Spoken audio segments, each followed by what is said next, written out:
Art can be summed up as the arrangement of items into compelling structures.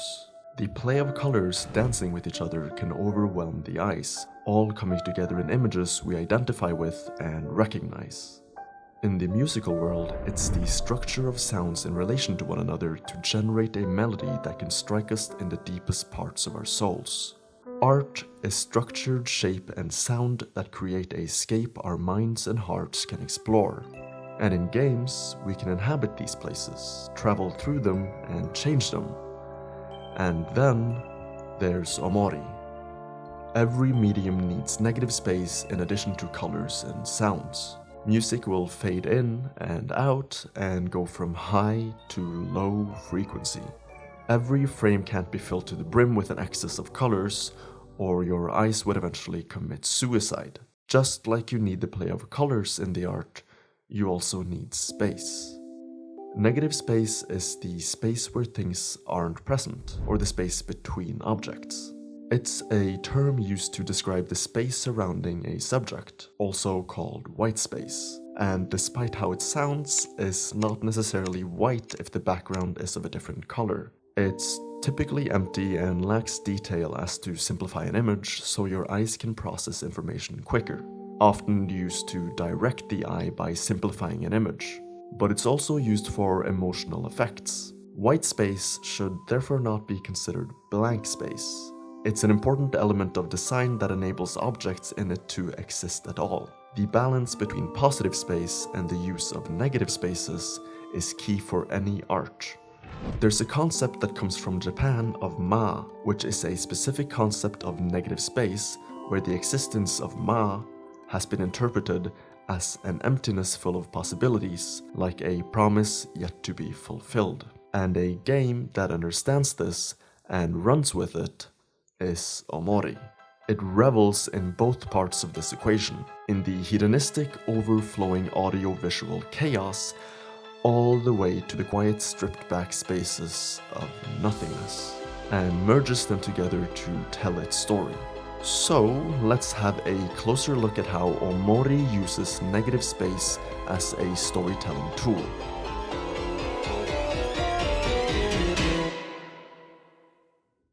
But first, a little context. So, Omori is a video game made by Omocat that released December 25th of 2020.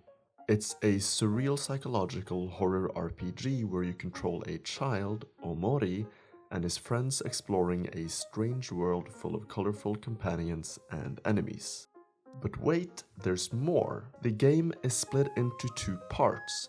There's the dream world called Headspace, which is the vibrant, fun, colorful, and energetic world you see here. And then there's the waking world, where the player controls the same child living in the mundane real world.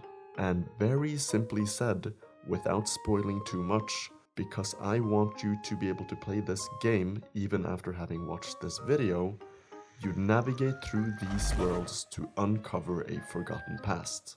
The game's story grapples mainly, there's a lot more to the game, but mainly with the heavy theme of grief. And the way Omori deals with the grief in his life is to enter the very aptly named white space, which is kind of part of his headspace while also being separate. It's very literally a vast emptiness, a home without warmth, a place to survive but not to live. You can walk as far as you'd like, but it always takes you back here. This is how the game opens, and it's also the first example of the game's use of negative space.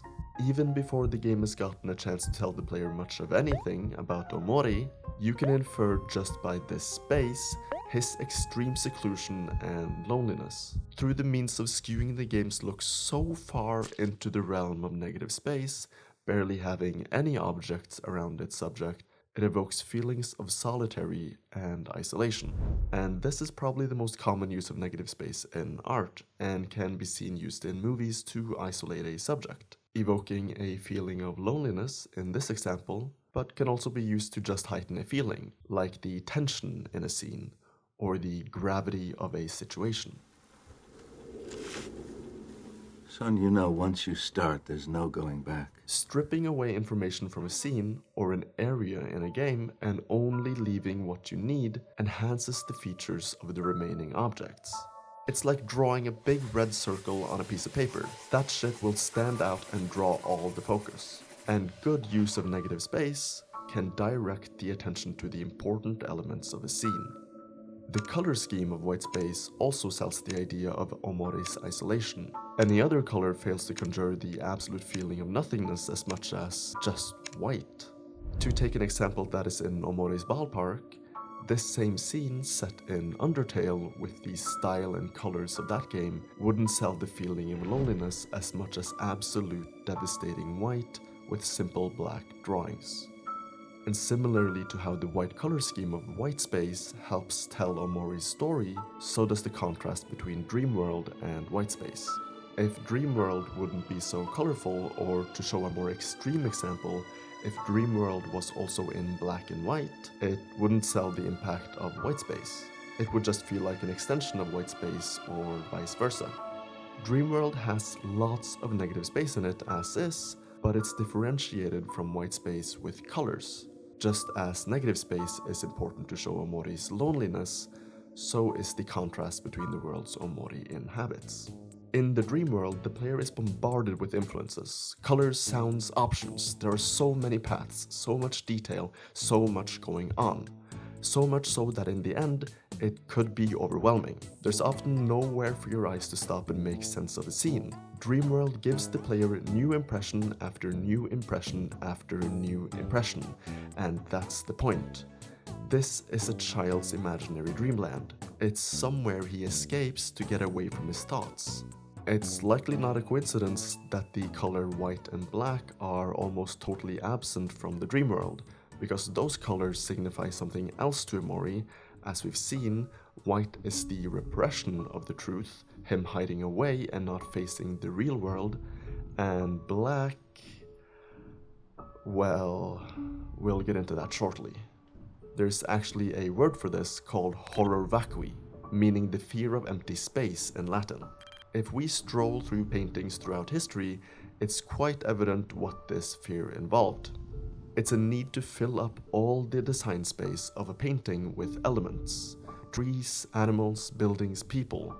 The artists, the creators, making busyness their business. A striking example of this is The Fall of Babylon by John Martin. In this painting, you can barely pick out any background. Everything is action, actors, and set. This fear of empty space gains new meaning when used through the lens of Omori, going from just the fear of empty space to the fear of reality. Omori filling his dream world to the brim with influences to keep him from thinking of reality. And on the other side of that coin, him removing everything from another reality, white space, to just not feel anything. Which is how we arrive in black space, the inverse of Omori's white space. And just as black stands opposite to white, so does the symbolism extend to their meanings.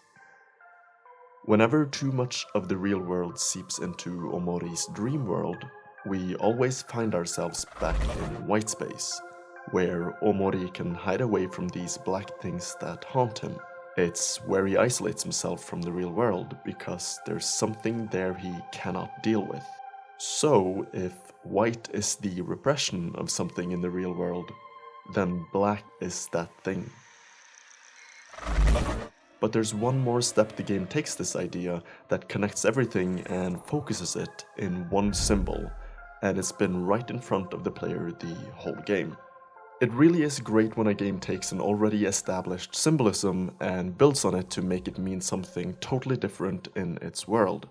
And this is no more true than for the light bulb, where the game pulls on the symbolism of white and black space, as we've covered, to enrich what is already a well-known symbol.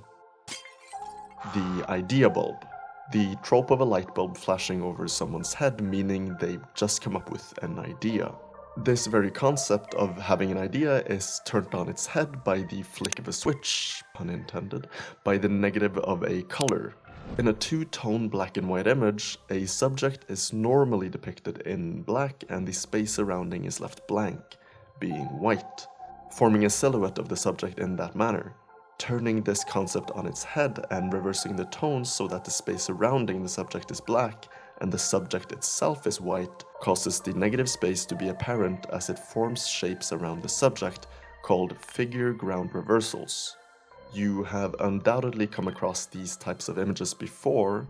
It's most often seen in these mind-bending images, and they can be fun when you really see what the shapes are forming, but that novelty quickly wears off. The idea of figure ground reversal, of swapping a color with its negative to reveal something new within an image, when used together with the negative space symbolism present in the game, creates something new, and that new thing is, ironically enough, an idea. Okay, now, pulling the trope of the idea bulb a little away from its cartoonist origins and into reality, we know that in a dark space, a light bulb shines to illuminate that space, making it a lit space. Oh my god, he on X Games mode. That's how we're accustomed to light bulbs working. In Omori's world, it functions as a tool that creates his white space. Seen like this, the idea connected to the idea bulb is the idea of repressing an idea. Why, that's a word soup. Now, in white space, the black light bulb shines its darkness into the space, and we know that black represents a truth. Then, what does this mean? If the light bulb glowing over Omori's head represents repressing an idea, then the black version of that, the negative of his idea bulb, would be the repression of the truth. Him trying to forget something. Him hiding from the truth, not being able to live with something that he's done. And this is conveyed to the player visually, containing the crux of the game in this one symbol, in such an elegant but simple manner, which is why I think it might be the game's biggest achievement. With the very particular mixing of positive and negative space to tell Omori's story, Omocat unleashed its potential to tell a story of grief and loss unlike anything else. Every medium has negative and positive space in it, but very few use them as tools to tell their story. It shouldn't be relegated to being merely a tool to direct the eye. Clever and creative use of negative space has the power to enhance a story to something truly special. Looking at it through Ma as an emptiness full of possibilities, rather than overlooking it as just blank space. Omori uses negative space as a powerful tool for visual storytelling, using negative space as is commonly used, but also extending its power with contrasts, horror vacui, figure ground reversals, and finally, an idea. So in the future, don't forget to look at what isn't there. It can be just as important, if not more, than what actually is.